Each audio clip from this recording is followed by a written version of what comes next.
자, 오늘 하루 종일 화제가 됐던 사건입니다. 어제 오전 한 40대 여배우가 남편이 휘두른 흉기에 피습을 당했다 이래서 정말 많은 분들이 충격을 받았는데 일단 좀 정리를 해주시죠. 네. 연하 남편이 여배우인 아내를 흉기로 찔렀다는 소식이 전해지면서 많은 분들이 놀라셨을 텐데요. 사건은 어제 아침 8시 40분쯤 서울 용산구에 있는 한 자택 로비에서 벌어졌습니다. 30대 남성이 자신의 아내를 기다렸다가 흉기로 여러 차례를 찔렀고요. 이 여성은 목 부위에 상처를 입고 병원으로 옮겨졌습니다. 다행히 생명에는 지장이 없는 상태였고요. 이 남성은 살인 미수 혐의로 체포가 됐습니다. 자, 이 9시가 다 돼가는 시간이었다면 한창 오전 9시, 이 한창 출근 시간이었던 데다가 많은 사람들이 왔다 갔다 하고 있었을 텐데 이게 참 우발적 범행인가? 라는 생각도 하실 수 있을 텐데요. 그럼 여기서 체크포인트 짚어보죠. 아이 등교 시간을 노렸나? 하하, 이게 무슨 소리죠, 교수님? 네, 뭐 지금 이 사람이 결국에는 이제 그 긴급 임시 조치의 대상자였다고 합니다.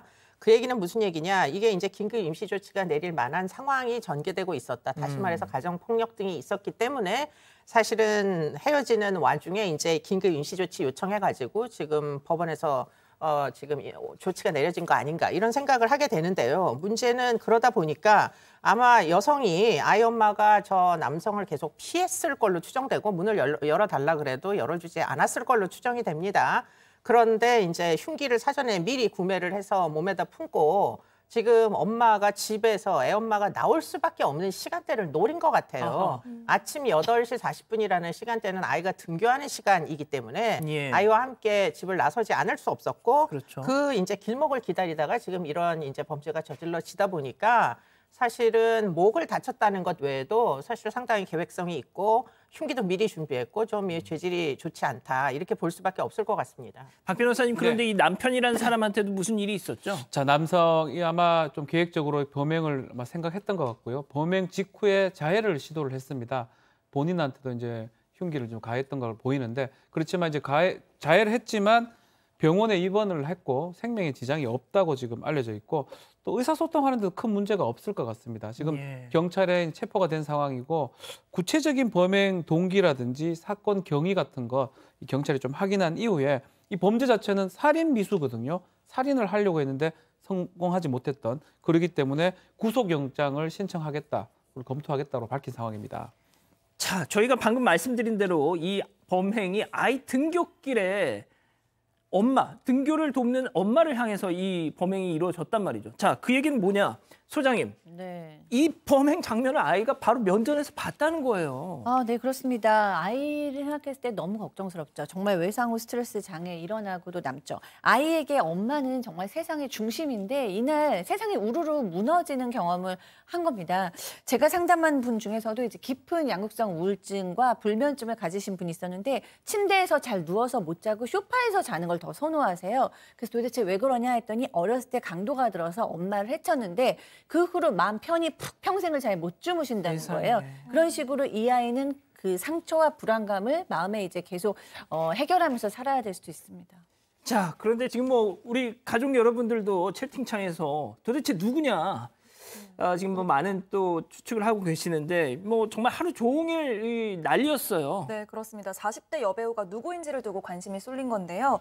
이 때문에 연하 남편이 있는 여배우와 모델 출신 여배우들이 잘못 거론되기도 했습니다. 한 배우 같은 경우에는 피해자와 초성이 비슷하다는 이유로 소셜미디어에 갑자기 뭐 위로와 걱정의 글들이 막 올라왔대요. 근데 자신은 피해자가 아니다, 나는 잘 살고 있다라면서 이제 해명을 한 건데 이런 해프닝들이 곳곳에서 벌어지고 있습니다. 예, 하여튼 이런 상황이 벌어질 때마다 일부 연예 매체들이 습관적으로 하는 거 있죠. 뜬금없이 땡땡땡 근황 뭐 살펴보니 뭐 이런 기사들을 올리면서 이런 약간 분위기에 좀 분위기를 부채질하는 그런 경우가 있는데, 자, 박 변호사님, 네. 한 연예 기자 출신 유튜버가 이 피해자의 정체가 이렇게 쉽게 뭐 이렇게 밝히지 못하는 이유를 또 소개를 했더라고요. 그렇죠. 이분 이진호라는 이 유튜버인데 이 사람이 좀 이거 관련해서 본인도 방송을 좀 했는데요. 이 이 사람 이제 본인은 알고 있다. 근데 톱스타급은 아니다라고 합니다. 이름을 들어도 알 수 있는 여배우는 아니다라고 하면서 이 피해자 이 여성 배우는 최근에 이 주변 지인들 몰래 극비리 재혼을 했다라고 합니다. 그 이번 사건의 가해자가 재혼 남편이기 때문에 일반적으로 많은 분들이 모를 수밖에 없는 상황이라고 하고, 실제로 이 재혼 이 부분 최근 주변 모르게 이제 재혼을 했기 때문에 이게 밖에 알려진 게 거의 없다고 합니다. 그래서 이게 밖으로 알릴 수도 없는 상황이고, 이 관계자들도 누가 이 사람이 누군지 정확하게 알 수 없는 거 아니냐라고 유튜버가 밝히고 있는 상황입니다. 예. 뭐 솔직히 말씀드려서 저희는 알고는 있습니다. 알고는 있는데 뭐 말씀을 드릴 수가 없고, 본인이 원하지 않고 그 주변에서 원하지 않으신다니까 알려드릴 수는 없는데, 또 저희가 누구라고 말씀을 드려도 아까 박 변호사님 설명대로 뭐 그렇게 인지도가 많은 분은 아니세요. 그래서 잘 모르실 겁니다. 자, 아무튼 뭐 그게 중요한 게 아니고, 이게 참 소장님, 네. 이 당장 본인의 어떤 그 피해도 그렇고 아이가 받은 정신적인 충격도 그렇고, 이거 네. 치유가 쉽지 않을 것 같은데요.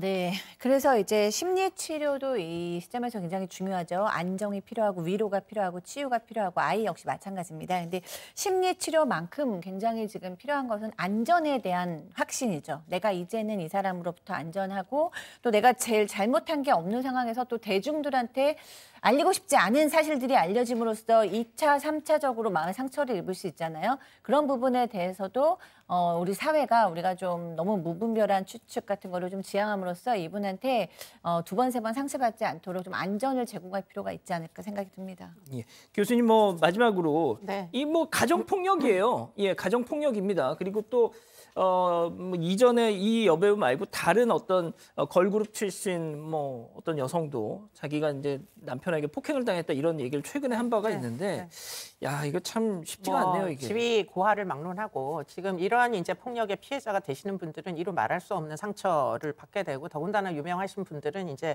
그 유명세라는 걸 치르시느라고 이중 삼중으로 고통을 받으실 수 있는데, 이 사건에서 우리가 좀 더 주목을 해야 되는 건 접근 금지 명령을 내린 상태에서도 결국은 집 앞에서 지키고 있다는 거는 이건 스토킹이거든요. 예. 그런 상황에서 지금 나오다가 뭐 피하지 못한 채 흉기로 지금 피해를 입었다, 이런 부분인 걸로 보여요. 그러니까 배우가 중요한 게 아니고 예. 사실은 똑같은 여성으로서 이렇게 안전하게 보호를 받지 못하는 이런 제도가 어디가 미비점이 있는가, 이런 것들을 좀 더 주목을 해주셨으면 좋겠습니다. 알겠습니다.